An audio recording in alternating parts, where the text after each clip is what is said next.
అంటే ఈ సమాజం పొరపాటు పడి ఎంతో మంది భర్త చచ్చిపోయిన భార్యలను చంపేశారు. లేఖనం వెళ్ళక, దేవుని యొక్క వాక్యం ఎరుగకుండా పొరపాటున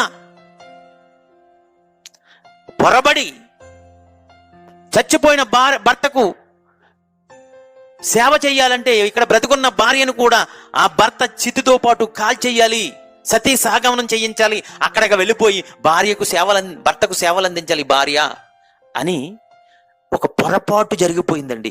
మన భారతదేశంలో కూడా పొరపాటు జరిగిపోయింది. ఈ సతీ సహగమనం అనే పేరుతో వేల మంది అబలులను చంపేశారండి. మన భారతదేశ చరిత్ర ఇది. భర్త చచ్చిపోతే భార్యకు బ్రతికే హక్కు లేకుండా చేసేశారు. ఎంత భయంకరమైన పరిస్థితి. ఎందుకు ఈ పొరపాటు జరిగింది?